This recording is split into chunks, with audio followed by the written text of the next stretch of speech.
From one of Australia's former leading homicide detectives, this is I Catch Killers with Gary Jubelin. When did you realise Rachelle was missing? When did the concern start? Friday. I spoke to Rachelle Thursday night, Yep. but I rushed her off the phone because I was on the other line. It was that old-fashioned landline. Yeah. The next day she was supposed to meet Fiona, her good friend that she worked with, Yeah. and she didn't turn up, so Fee went and tried looking for her, went to her house, and she said something's wrong, I can't find her. And that's what started it. On Sunday, 2 detectives turned up to Bargo, and I thought, oh, maybe they found her. Yeah, that's when they told me. Yeah, walked up and put his hand on my shoulder and leant in and said, your sister's dead. She's been murdered. She was found down at Jurawa. I Catch Killers with Gary Jubelin. Today, I sat down with investigative journalist Ashlea Hansen, and I also spoke to Rachelle Childs.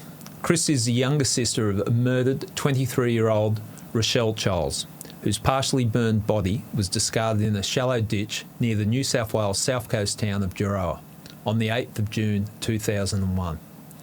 Sadly, Rachelle's murder remains unsolved. Ashlea and Christy have teamed up to try and find out what happened to Rachelle and bring the person responsible before the courts. They have meticulously researched Rachelle's murder and they want justice. Their efforts are documented in a podcast called Dear Rachelle. I spoke to them about their podcast and what they are uncovering. Chrissy, it's nice to meet you, but I'm sorry it's in these circumstances. Thanks. It's nice to meet you too. Yeah, it's never nice going through what you've been going through. So, my sympathy for you. Thanks. I know it's been a long, hard battle. But I'm happy that it's getting some media exposure. Which it certainly is, yeah. Yeah. It's great. You couldn't miss it over the last week or so. So that's been good. incredible. Yeah. Yeah. Ashlea, welcome to I Catch Killers. Great to be with you. And congratulations on the podcast, Dear Rachelle, because I've been listening to the episodes that are available at the moment, and I can see the work that's gone into it. And I found it very interesting. Thank you. Appreciate it. Okay. Now, Chrissy, I want to talk about just the impact this whole situation has had on you. Your older sister has been murdered. It's over 20 years ago, and no one's been called into account for it. Can you just explain to the listeners, because I think sometimes we read these stories in the paper, but we don't fully appreciate the impact that it has on the people that are left behind when someone's murdered? I was only 18. I was very close to 19 at the time. So it was, it's definitely one of those things where there's a line drawn in the sand in your life where what happened before and what happened after. And, it's all very blurry back then, but it had to grow up really, really quickly. Luckily, Mum and Dad were so close. And, we always had been that it sort of brought us closer together in a way. Yeah. But it's, definitely incredibly traumatic for all of us, yep. And she was just, so loved. So all of her, we have a really big family. Plus she had a massive amount of friends. So, it was very far-reaching, the impact, and it's still having a massive impact on people. Yeah, I speak to people that have lost loved ones and on anniversaries or, reflecting, where would that person be now 10 years down the track, and it's a big part of your life that's missing, isn't it? Yeah, especially around her birthday is the 26th of May. Yeah. And she died on the 8th of June. So there's like a 2-week period where you can't even really talk to me. It's, I just sort of go into my little shell, and I think Mum and Dad passed away a few years ago. Right. I think Mum does the same. But we always, on those anniversaries at 8 o'clock, there's a group of us that we just send each other a photo of a drink, a bourbon or whatever. Sometimes it works. Yeah. And just, acknowledging that we all miss her, and Yeah, it's a tough situation. Ashlea, you've worked on the podcast for the past 6 months or so.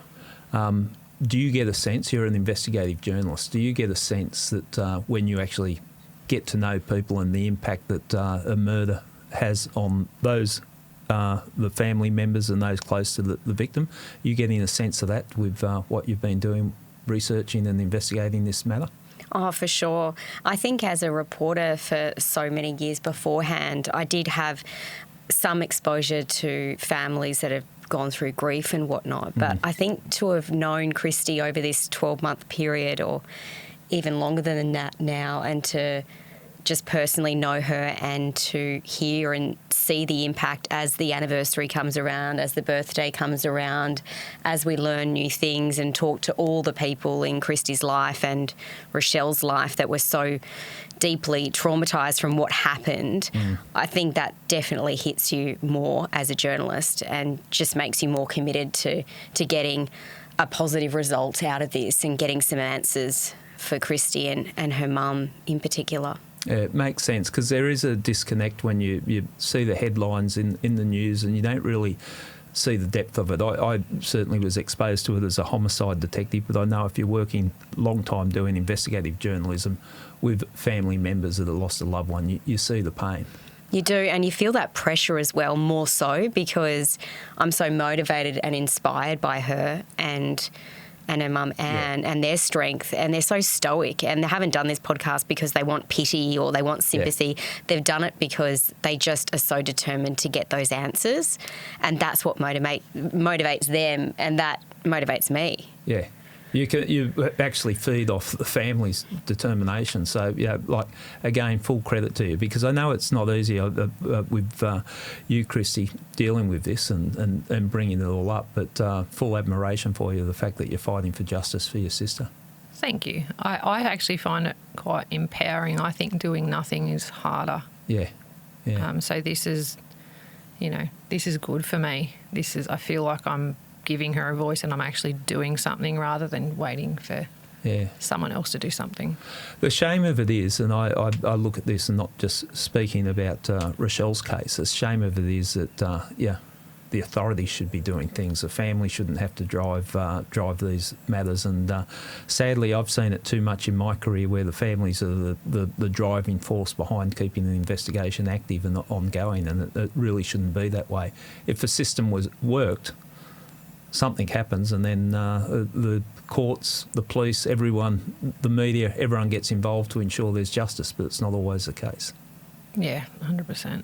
Yeah. It's I would hope that, in the future that the media and the police could work together a lot more closely because the media is such a powerful tool. It has, it's much further reaching than just the police on their own.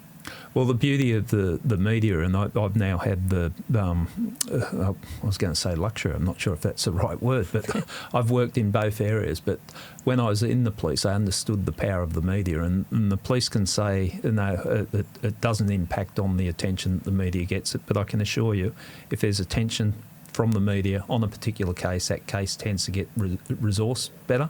And also it becomes a more thorough investigation, which is sad, but it's just the reality. This whole squeaky wheel thing, isn't it? 100%, yeah. 100%. And I really feel sorry for the victims who don't have family or friends pushing for them.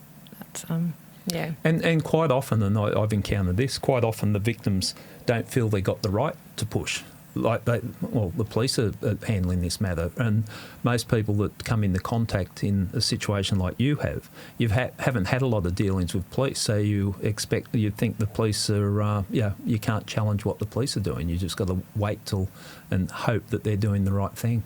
Yeah, you're right, and I think we were like that for a really long time, and I think it's other investigative journalists and other podcasts that has sort of paved the way. Yeah. And you see the impact that they've had. My good friend Mindy introduced me to this sort of platform. Yeah. I thought, this is incredible.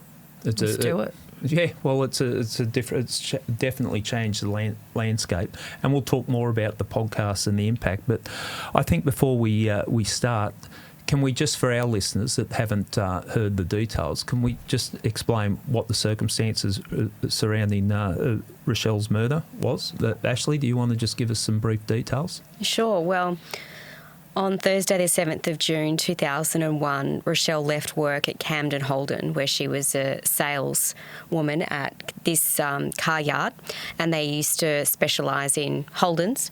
And because Rachelle was a Holden fanatic, and it was almost a dream job, right, for her. Yeah. And she loved it, loved her job, and she was going home back to Bargo, which is about a 30-minute drive from her work. We believe she made it home that night, and she had plans to meet someone, but we don't know exactly who she was meeting, and she was never seen again alive. And 9 hours later, her burning body was found at Jirowa at 7 Mile Beach, which is 100 kilometres away from her home in Bargo.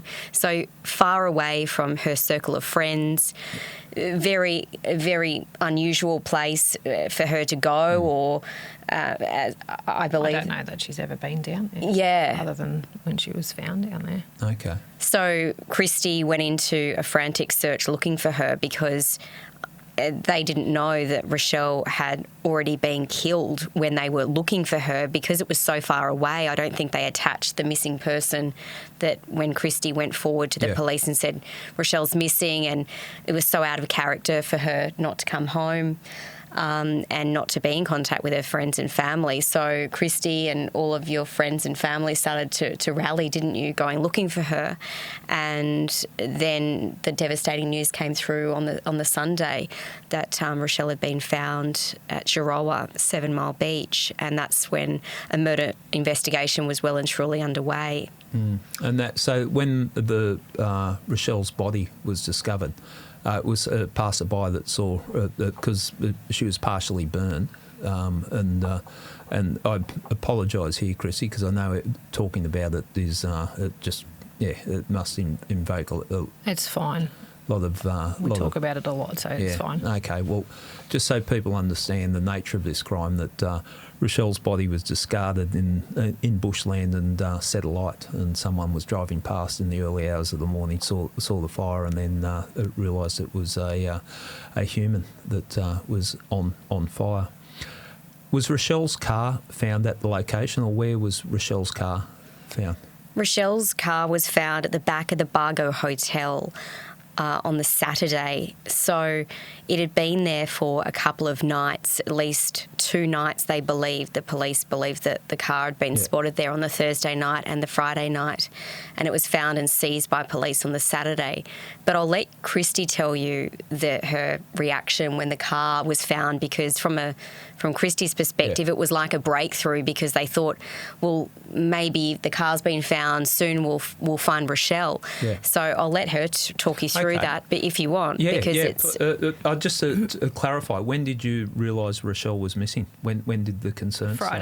Friday. Yeah, so her Thursday, friend Fiona rang me. I spoke to Rachelle Thursday night, but I rushed her off the phone because I was on the other line. It was that old-fashioned landline to a friend, and then I forgot to call her back. Right. And she was driving home at the time. Right. But, the next day she was supposed to meet Fiona, her good friend that she worked with, and she didn't turn up, so Fee went and tried looking for her, went to her house, and she said something's wrong, I can't find her. And that's what started it. Okay. And it was, calling police, calling hospitals, driving around, calling everybody, getting everyone to call everybody. I hadn't told Mum and Dad yet. They were up at Port Stephens at the time. Yeah. So explain that. So it's Friday morning where... it was Friday afternoon. Friday afternoon. Yeah. And you try to phone her, you check all the places, people she knows, and what was going through your mind at the time? I thought that she'd crashed the car. Right. Because she liked to drive very fast. I got the sense in...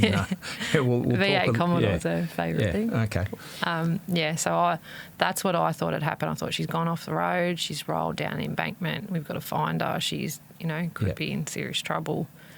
That's what I thought happened. Okay. But when we found the car... And it was the Thursday night and the car was found on the Saturday?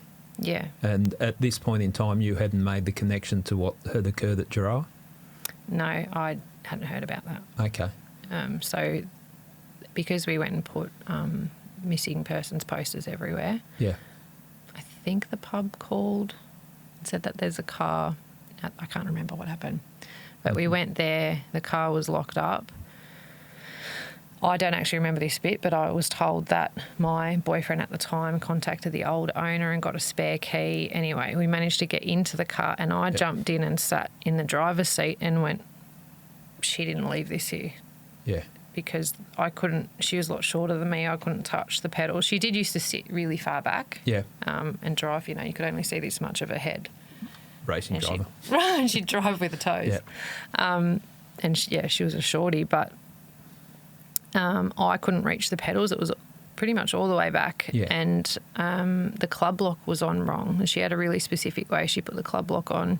There's like that part that goes around. It's sort of like a U shape, and then you've got the long handle. Yeah. She used to put it on upside down and jam the handle into the corner of the windscreen.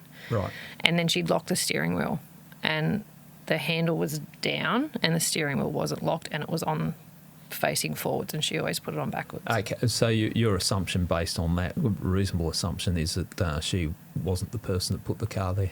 100% she did not park that car there because she'd had cars stolen a number of times. She was really paranoid, and that car was her pride and joy. And she would not have left that car at Bargo Pub. Right, okay. So you've missing all of Friday, missing Saturday, the car's been found. You think, okay, we might get some answers now. This might start to... I think that's when I knew that something... Right. Yeah, I knew there's something seriously wrong. And she wasn't the type of person that might have just disappeared for a couple of days, got caught up on something? No. So out of character. When did you find out that the incident at Giroa? On Sunday, 2 detectives turned up because I lived with her at Bargo. Yeah. But I was at Mum and Dad's house that weekend looking after their house while they were away. 2 detectives turned up to Bargo, and I thought, maybe they found her. Well, they did, but that's when they told me. Can you tell us what that was like? And I've been at the position of the detective delivering that sort of news. What was said, and how did you react, and how did your family deal with the situation? Well, I had a really big smile on my face, like hoping that they were coming to tell me something good. And it was Detective Ivor Davies who walked up and put his hand on my shoulder and leant in and said, "Your sister's dead. She's been murdered. She was found down at Giroa." Right. And it was, everything else is very blurry, but his face at that point is so crystal clear in my mind. And later on I did feel really sorry for him. It must be horrible to tell a family that. I don't remember what I did after that. Yeah. Screamed, cried, don't know. Then Mum and Dad turned up, and I went, I can't be here for this. So I think I went out the back.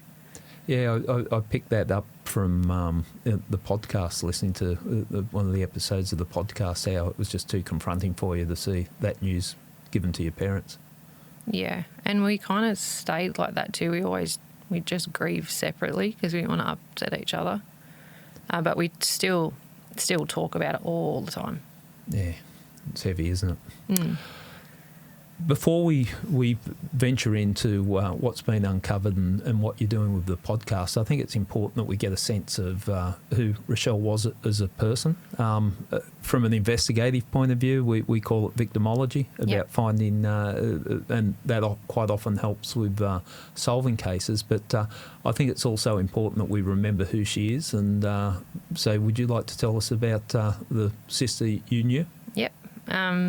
She was really outgoing in a way. In some respects, she was actually quite shy. But really outgoing, really funny, really quick-witted, really smart, really pretty, got a lot of attention. She had it all going. She did. She had it all. She was sporty. Yeah. She could drive like you wouldn't believe. She liked to race cars. Yep. On and off the track. She was a real backer of the underdog. She had a really good sense of justice. Yeah. And, she'd always stick up for people if she thought that they were being hard done by. And she was always there for her friends. She'd call people out on their shit. Yeah. She was awesome. She was really she was my protector too. I was a little bit more shy than she was. What was the age difference? 4 years. Okay. She was 4 years older. All right, so she was your role model. Yep. Okay, we shouldn't laugh. She's a very, very good role model. Yes. And what was the family dynamics like? Had the other brothers and sisters? Or? No, it was just us two. I'm very much like Dad. I guess we were both a bit more like Dad than Mum. Yeah. Mum's beautiful. Mum's very soft. Where Rachelle and I probably had a bit more shittiness, I guess. You three ganged up on your mum. Yeah. Stir the shit with your dad and gang up on your mum. Yep. We were stirrers. Dad was really hardworking. He was a business consultant. He had a couple of businesses. He was gone most of the day. Mum would run us around everywhere to softball, cricket, piano. When Rachelle lost a licence, Mum was her taxi. I wonder why she lost her licence. Yeah. She was 23 and I think she'd lost the licence 2 or 3 times by that stage. Damn those highway patrol. Yeah. Did she have dreams and aspirations? Yeah, she did. It wasn't long before she died that she went, I think she started to see that maybe being a used car saleswoman probably wasn't something that she'd do forever. Yep. And I was at uni at the time and she said, I think I'd like to go to uni. Yeah. And we were talking to Dad about trying to get him to help us buy a few acres because we had horses. Oh, right. Okay. Yeah. So you just hit Dad up, see if he'll get us a loan. We go move out together and we live together, but we're only renting. Yeah. So that was a good plan. Yeah.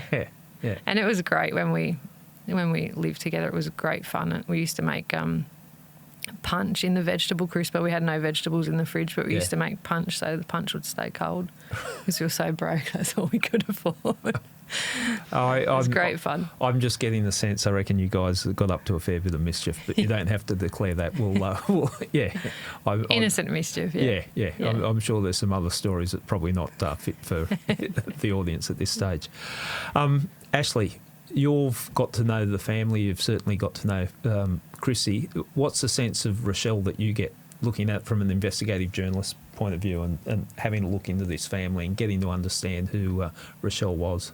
Well, they still have a great sense of humour, and I can tell that Rachelle probably would have had one too because Christy's funny, Anne's funny. Anne, I was telling her to tell me about the first press conference she ever did, and she said that they were trying to find little funny moments in all of their dark times.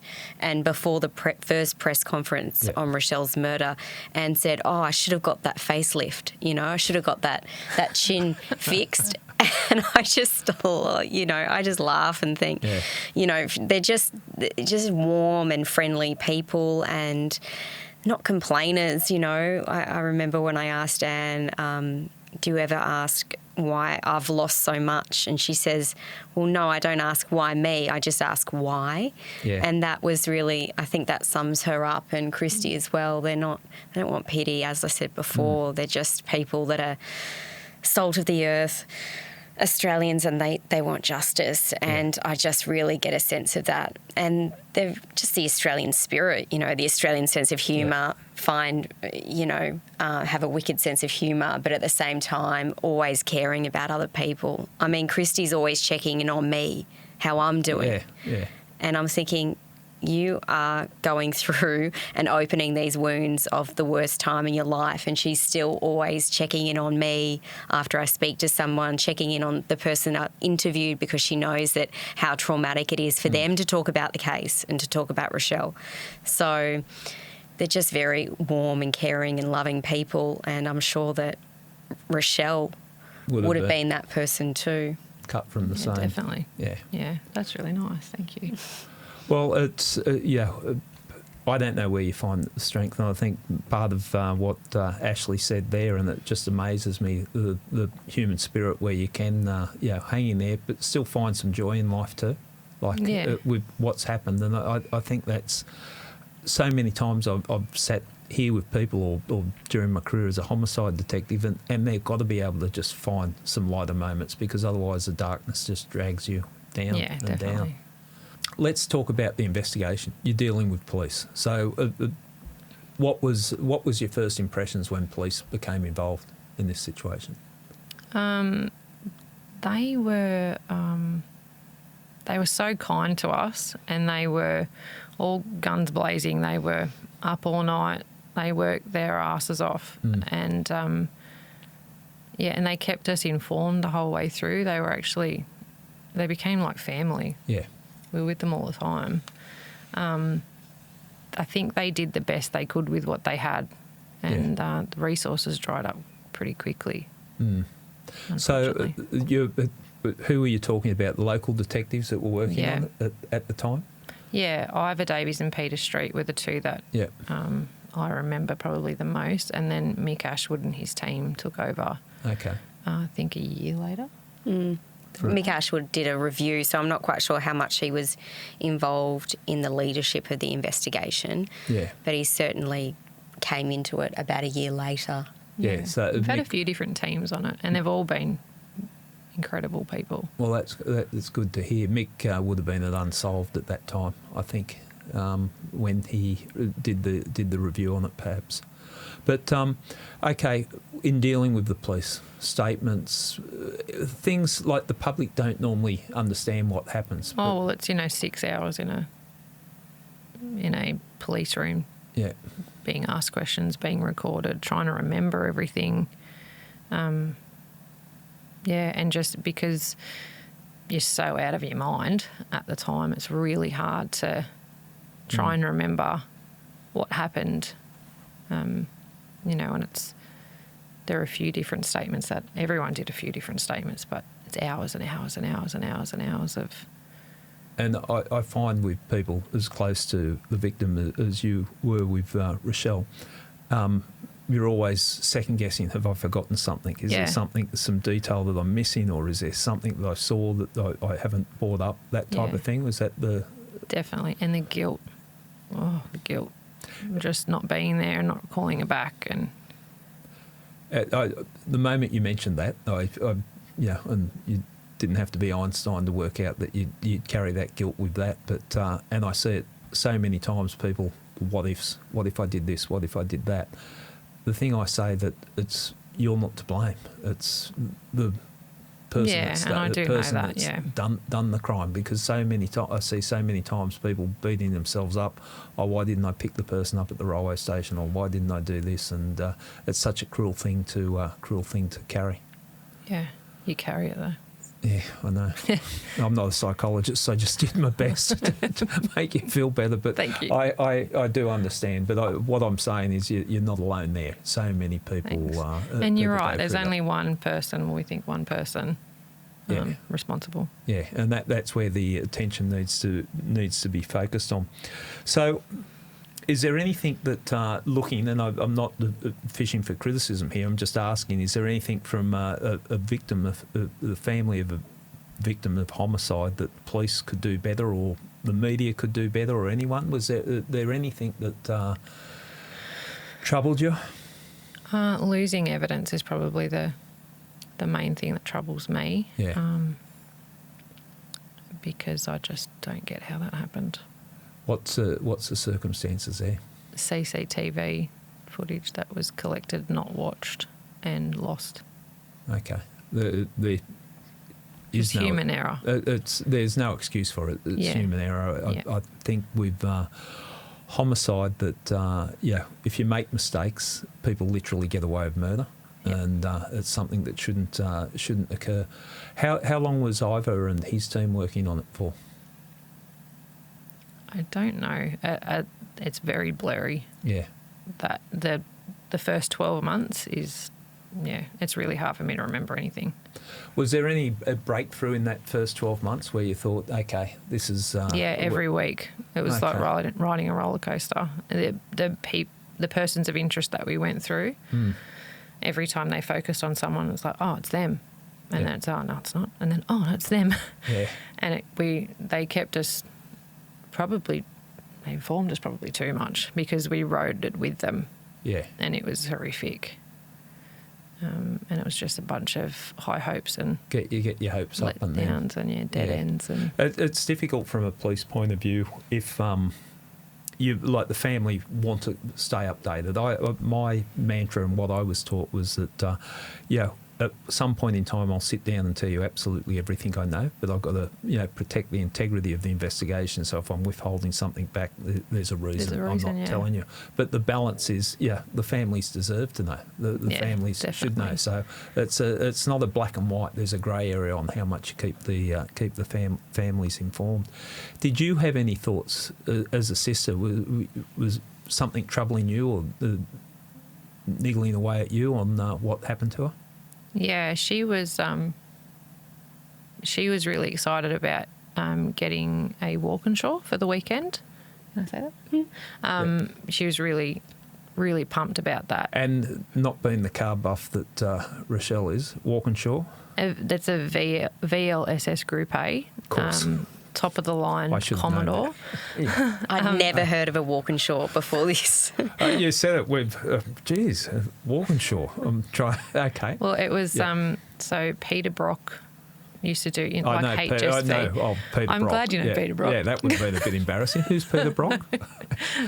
So he did the VKSS Group A. Yeah. They're known as the blue meanies. There's white ones, I think, as well. That was the model before. Something happened with Peter Brock and Holden, and then when they started making VL Commodores, the VL SS Group A, top of the line VL, was Tom Walkinshaw. His name was put to that car instead of a VL Brock. Now it was a Walkinshaw, and everyone called them Walkie. Okay. And they looked. Now I think you refer to them as being a plastic pig. I don't think they liked them back then, but they're a classic now. Yeah, okay. Yeah, probably worth a lot of money now. They are, yeah. And you reckon Rachelle was a car nut? I'm seeing a lot of information come out. Well, as you said, I looked up to her a lot. Okay. Most of our friends were boys growing up. There was a lot more boys than there were girls, so there was cars and motorbikes and... Yeah. Yeah. So you said she was getting that car for the weekend, a loan of the car, or? Yeah, so she historically could pretty much take home any car she wanted from the lot. Because she was working in the car yard. Yeah. Yeah. No, she brought home a black Senator once, and beautiful cars. So yeah, she was promised a Walkinshaw for the long weekend, and and she was really excited about it. Yeah. There was no Walkinshaw. So in my opinion, that is the key to unlock what on earth happened, because she wasn't a liar and she was really, really excited about getting this car, but there was no evidence of a Walkinshaw coming into the lot. Okay. And when she was promised a car, that was just information, and she obviously told you or told her friends that that's what she's going to get around in. Yeah, and we had big weekend. Plans for what we were going to do. Oh, right. Cruise the streets. Yeah. Yeah. Music on loud. Okay, I'm starting to see a picture now.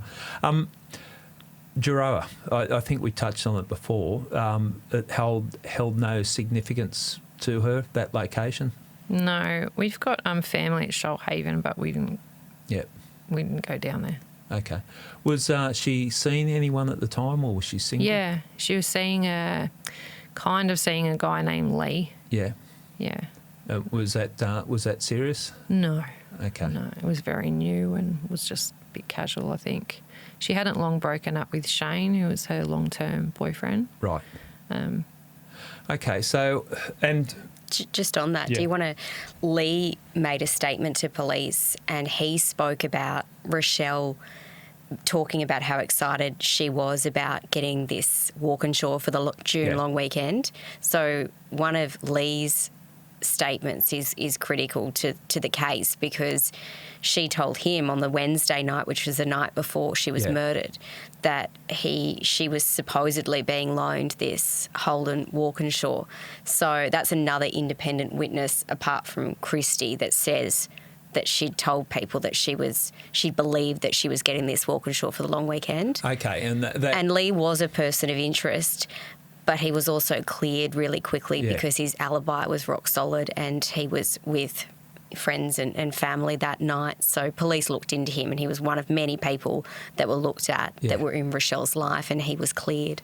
Well, a crime of that nature, in the sense that I'm getting, you would be very much looking for people close to Rachelle at the time of a disappearance. So it doesn't surprise, and there would be, call them persons of interest.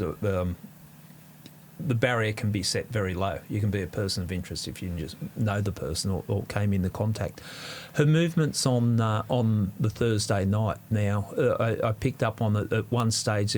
She spoke to a friend and said that she was considering going to a clubhouse, OMCG clubhouse. What was the backstory to that? I'm not convinced with that. I don't know. I've never heard her talk about going to a Rebels party. I mean, they're known for being, people have a really good time there. Yeah. But it's not something that she never went there that I knew of. Yeah. And I found it interesting that I hadn't heard that from her, because it wasn't like we kept secrets from one another. But yeah, there were two of her friends that said that she was interested in going to the Rebels Clubhouse for a party. That she'd been invited to one. We don't actually know, though, what night that was, whether that was meant to be the Thursday night. Right. Because I think when people start getting questioned about it and it was months down the track, they couldn't definitively say which night it was, or whether she just generally said, I've been invited to a party and was planning to go at some stage, or where this Thursday night party came from. But what we know that the Thursday night they did look into it, and apparently there were no gatherings on at the clubhouse that night. Yeah. What you get with investigations like this too is you get a lot of rumours and speculation, and you'll tell someone will tell someone else, and it lands on the doorstep of the police, and then we track it back, and it's, I said that, but I didn't see it. I just thought that might have happened. So there would be a lot of work that was required to be done. Do you know why homicide weren't running the investigation at the start? Was that ever clarified with you? No. Right. Okay. We're going to break the investigation down in a little bit more detail, because there was an inquest, and we can talk about that. But I just want to talk about now, just jumping from the investigation a little bit to why the podcast. Well, I'll start with you, Ashlea. What got you interested in this particular case?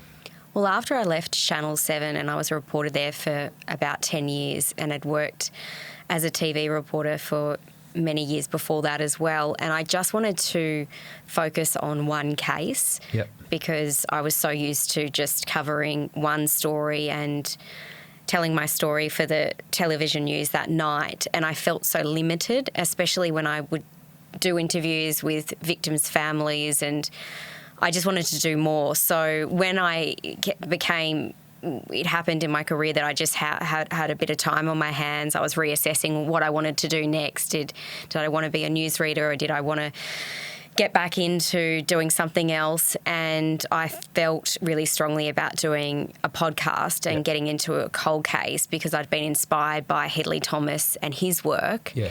And I just thought of this case. It was the first cold case that came to mind, and the reason, and it became apparent to me why I remembered it, and it was because I was 23, I think, give or take a year. I was definitely in my early 20s when I first heard about Rachelle's case, because I was working at Prime TV down at Wollongong, and I was just writing news updates, and I remember reading about it and having to write a very short story on it, and just thinking and seeing her photo, and I just remembered it because it evoked this shock in me. Yeah. And so when I was looking to do a cold case, that was the first one that came to mind, and I Googled it.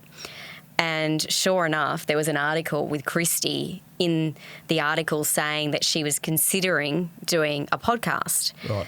And so I did a bit more reading, a bit more research about the case to see, it's more background of the case. And then I reached out to Kristy in December, I think it was, and I just sent her a message on Facebook, just thought it's worth a chat and see what see how she felt about it, and she ignored me. And Chrissy, I'll give you a right to respond to that a little bit later. Yeah. Okay. she did. She ignored me. I didn't know that she'd sent me a message. It was sitting in the message request. How rude. Yeah. And I had it in my sort of diary in the back of my mind to say, I need to follow her up. I actually need to get her phone number. So that was in the back of my mind. And then I was following the Lady Vanishes podcast, their Facebook page, and someone from their Facebook page, because that's another wonderful podcast that I follow, and someone posted on there, can you please follow this page? And it was Kristy's Facebook page about campaigning for justice for Rachelle. Yeah. And I thought, oh my gosh, how strange that it was only just weeks earlier I'd messaged Kristy. So I messaged the Facebook page directly. And I said, I actually sent you a message just a few weeks ago. And she checked her messages, and sure enough, there was my message in her spam or wherever. She ignores them. And we just got talking, and we spoke, and then she told me that she was also talking to Hedley Thomas, and I had two reactions. One was of relief that this case did warrant a podcast in the sense that there was a lot of material, and it was one that you could investigate. There was no barriers in the sense that someone was before a court or anything like that. And then the other reaction was, well, she's never going to pick me over Hedley. Yeah, he's a bit hard to match the credentials, isn't it? But I did also think, you know what, if my interest in this case might prompt Hedley to lock her in or something like that, I was happy about that. But as turned out, Hedley was very deep in his investigation into Brongwen, and I believe that's why he couldn't commit to Kristy and Rachelle's case. And he's such an honest man and was genuine about that, and got back to Kristy and said, I just can't give it the time your sister's case deserves. And I think he was very... Well, I said to him, I've been approached by Ashlea Hansen. Yeah. And he said, do it. You'll be in good hands. And he was right. Okay, well, that's kudos to Hedley and the whole environment with the podcast. And we refer to Teacher's Pet because it's one that so many people have listened to, and we understand what happened there. And I've had Hedley sitting here in the chair you're sitting in, and said to him, from my point of view, and I think I'm entitled to offer that opinion, I know if he didn't stir that up, that matter wouldn't have been solved. And the police might say, "Oh, we would have got onto it," but it doesn't happen that way. It's just the real world. Like, put the focus on that case, and then Lynette Dawson case finally gets reopened, looked at, and lo and behold, a person's in jail for it now. So I can understand. Seeing, and I take it, Chrissy, you saw the results from what happened with Teacher's Pet. And is that what was driving you towards steering it towards a podcast? Yeah, my one of my best mates, Mindy, put me onto. She said you need to listen to Hedley Thomas and start listening to the Teacher's Pet. And following Lynn Sims's case the whole way through, it was incredible, the work that he did and the justice that he got her. Yeah, and I was all in. Like, let's do it. Yeah. Ashlea, you could probably speak to this with more understanding. There's a changing landscape in the media, isn't it, with the type of power that a podcast and the exposure that a podcast can get? Game changing. And because of the reach of the podcast, because there is so much power in how many more people can listen to a case, and it's such a personal thing, as you know. People put on their headphones, people can listen to a podcast while they're commuting to work or whatnot, and it's just such a great medium to put out so much information and to tell a story and get people to start following it. Yeah. Because a TV documentary, if you look at that, is so much more money and time goes into that, and also cameras. People are so much more willing to just have their voice recorded. Yeah. And I've worked in television for so many years, so I know how hard it is to get people on camera. Yeah.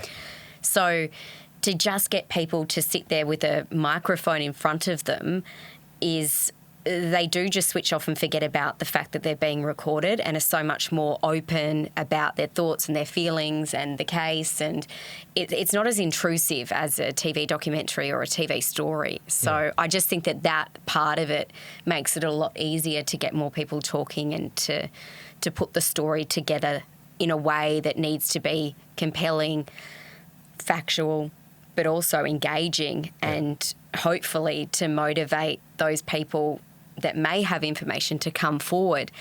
But of course, you need that support. You need people to fall in love with the victim and the family as well. That's really important for me. Part of the storytelling is to make sure that Rachelle her voice is one of the first things you hear in our podcast.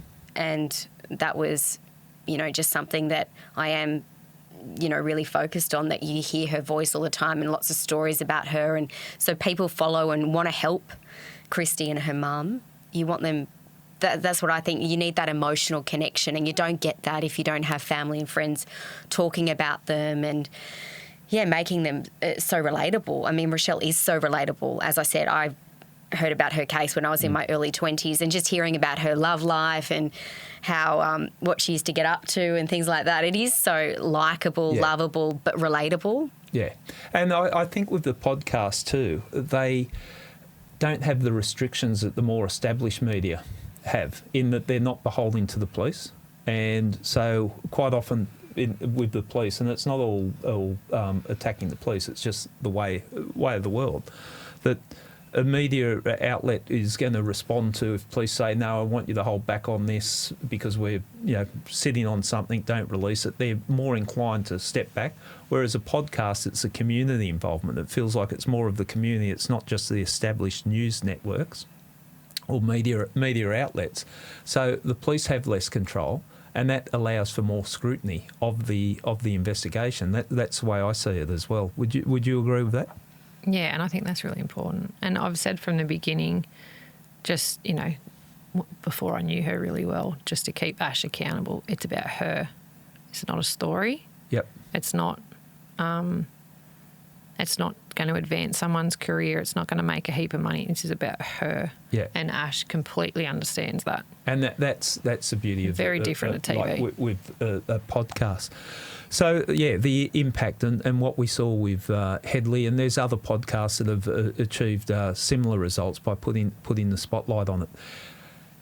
What made you get to the point, and I suppose it's obvious when it hasn't been solved and it's 20 years down the track, but at what point did you think, I've got to do something? When did you start looking at the forum of a podcast to keep things ticking over? Well, that was 2021, I think. So my dad passed away in 2021. Yeah. He had brain cancer. And towards the end, he was a very smart, very articulate man, but also a real Aussie yobbo at the same time. That makes for the most interesting combination. Yeah. You always knew who he was talking to on the phone, whether it was a with business brains. client or whether it was one of his brothers. You sound like two different people. Can switch. Yeah. But he had the gift of the gab, so did Rachelle, and it was really cruel. His brain tumour took away his speech and he couldn't speak. Yeah, I could imagine. Yeah. When he was dying, I said, I'm going to get him. And that just, because it was always Dad that led everything, and Mum's quieter. Yeah. So I kind of felt a sense of responsibility to do something about it. And I always had like this knot in my gut, that because I just wasn't doing anything. And I had her car. So I live out on a property in the New England region, and the car's in the shed. Right. So I walk past it every day. A reminder. Yeah. Yeah. With the investigation, at what point did you start to, like, I would imagine initially when police were speaking to you saying we're getting a breakthrough or we're following up this lead, there would have been that feeling of, okay, this is going to work out, we're going to find out what's happened. At what point did you start to have concerns that, and it might be through no fault of anyone, that you thought maybe this is not going to be solved or as simple as I thought it would be? Oh, every second day. Yeah. Yeah, you kind of ride the waves, get really hopeful, and then you something doesn't happen or something falls through and you go, we're just not going to get anywhere. So the years roll on. You've had the initial. You said when Ivor was on it, it was contact all the time, being kept informed. When did that sort of slow down? I don't really know. I can't really remember. It felt like years and years and years and years and years, and then we went to coroner's court, and that ramped it back up again. Okay. How long after the coroner's court? How long after the murder did you end up in the coroner's court? 2006 to 2008. Yeah. So it was 5 to 7 years after. To explain to the witnesses witnesses, I'm still talking like a cop. Sorry. If I start cautioning you, both just deny the allegation. For the audience, is that a murder investigation invariably will run there's no limit on the time. It might run for 10 years before we think it's time for it to go to inquest. But generally, when you've exhausted all lines of inquiry on a homicide investigation, at that point in time, and I'm talking general sense here, at that point in time you go to an inquest, and the role of the coroner is to find out the time, cause and manner of death. Who was running the investigation at the time it went to the inquest? John Bryant. John Bryant. And where was he based? A local detective or in homicide? Unsolved. Unsolved homicide. Yeah, I think unsolved. Yeah. And did you have hopes that the inquest might reveal things? Yeah. What sort of things were you hoping might come out? You would have been. We just wanted to see one person in particular put under a lot of pressure. Right. Okay. We'll get into that in part 2. You were provided a brief of evidence. Did you get a very much redacted brief of evidence? Right. Yeah. Okay. We don't have a lot of it. What did that tell you? Looking at the brief of evidence, the coroner's brief.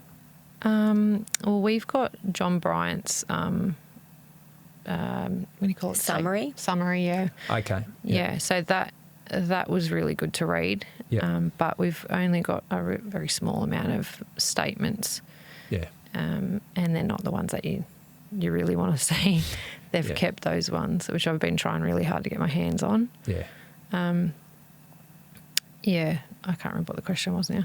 I'm just curious what you were given when it went to inquest. So we're looking at 5 or 6 years after Rachelle's murder, and so we've got like 4 full folders. Lever arch folders. Yeah. But the part of which is redacted to protect witnesses. Yeah, we've probably got about a third of the brief, really.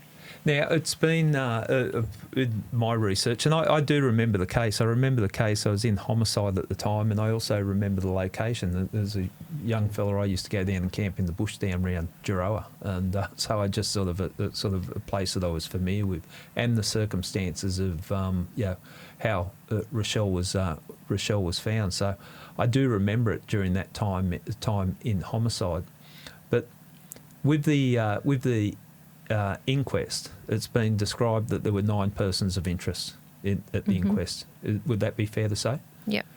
And did you have hopes that the inquest was going to reveal something? Yeah, I hoped that it was going to be referred to the DPP. Yeah.